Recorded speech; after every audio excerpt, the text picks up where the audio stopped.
makes you think that I'm an answer if you ain't mine? Hey, hey, hey. That's right. We back. And another one. All my real ninjas hit the like button. All my real ninjas hit the subscribe button. Y'all know what it is. Take this damn mask off. Yes, sir. Ladies and gentlemen, welcome back to another Niggas and Nerds news segment of the show. I understand not everybody can use the N-word, so that's why Ninja is available to you, but let's be real. Y'all be saying that word on the low. I already know, but it's okay because your secret is safe with me. Whew. Ladies and gentlemen, I am on Rumble now, okay? We are on the road to 5,000 subscribers, by the way, so continue to support the channel, share the video out there, and all of that stuff. Also, if you're feeling generous, there is a link for you to hit me in the Cash App or the Venmo if you so choose. All right, ladies and gentlemen. So, oddly enough, Netflix apparently is so confident in their spinoff series for The Witcher that they've allowed for early reviews. And we're talking about, like, I seen reviews for this coming out about, like, maybe a week ago. And the show doesn't even come out until Christmas Day, if I'm not mistaken. But apparently it has backfired. And so here we are. As you can see, the critic rating for this thing is a 30-fucking-9%. And it's actually pretty shocking because you know that the show is checking all of the boxes. Look at it. There's your black woman, evil white man, Asian woman, black man, probably a woman. It has all the it checks all the boxes for representation. You know, diversity and inclusion. But look at all these Rotten Tomato scores, like they're rotten.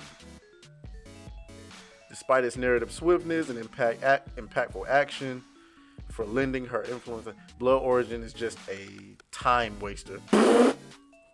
Anyway, that's not what we want to talk about. You see this article, Netflix's The Witcher franchise feel like it's collapsing before our eyes. And here's the thing, it is. Netflix is fumbling the all-time bag. I'm telling you right now, Netflix, you are fumbling one of the biggest bags in all of Hollywood. The Witcher should be a no-brainer. People should be checked. Remember when the first season came out, people started playing the video games again? The Witcher is one of the best franchises on the planet, and Netflix is fumbling it. How are they fumbling it? Because you decided to hire writers whose core values is being a social justice warrior. This is an example of it right here. Why are there nigga elves? Why? What are we doing? We're still a week out from the debut of Netflix's The Witcher prequel series, but the negative headlines keep piling up, so much so that it almost feels like the entire franchise is struggling and maybe even collapsing, as opposed to merely this or that piece of it. Our sister publication Variety has confirmed that despite massive fan interest in bringing The Witcher star Henry Cavill for season 4, it's official. He's definitely not returning, and the Liam Hemsworth is set to take on the mantle of The Witcher starting with its 4th season. That's also despite the fact that Cavill's run as Superman in the DC movies is now officially over too. Anyway, bad reviews and no more Cavill after season 3. Let's start with the Blood Origin. The series announced a great fanfare back in 2020 when it seemed like the franchise still had a chance to become Netflix's Game of Thrones. It's already getting trounced via early reviews, garnering a terrible 38% critic score, for example, on Rotten Tomatoes. A shallow excavation of an ancient lore from, not going to Not going to try to say his name. Sapkowski's fantasy series, the review sites, critics consensus summarizes Blood Origin shares ancestral DNA with The Witcher, but little of what makes the Mothership series memorable. Nobody wants to watch a Witcher series with no goddamn Witcher. Nobody wants to see a Witcher series with no Henry Cavill. So Netflix has got to understand. Like, I don't know what happened behind season, but at what point do people in Hollywood start to say, you know what, maybe we should just do what's best for the fans? What is this, bro? Like, what are we looking at? What am I looking at? Nobody cares about any of this. You could have made this something else and called it something else. Again, I'm referring back to the video we made yesterday. When you make a show or a movie based on an intellectual property that's already established, fans have an expectation of what story they want to see told. You come in and you start fucking it up, bringing in this stuff, people are going to check out. Netflix is fumbling the all-time bag. Well, I don't know. Maybe Amazon is fumbling a bigger bag. Yeah, Amazon. Okay, so Netflix is fumbling the second all-time bag.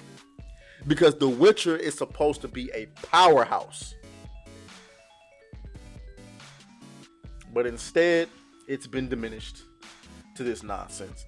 So, how do they bring it back from the dead? Well, you want to keep it a bean? You fire those writers. I don't know if Henry Cavill is coming back. But you can start by firing those writers.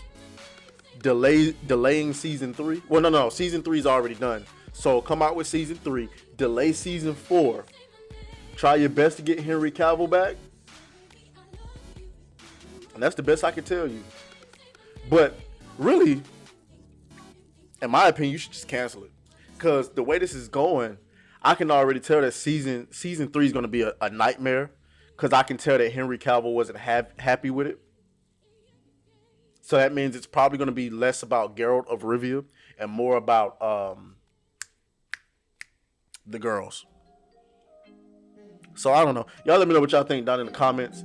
Netflix is fumbling the all-time Witcher bag, and it's comical. It's unfortunate, but it's comical. Talk to y'all later. Let's go. Hey.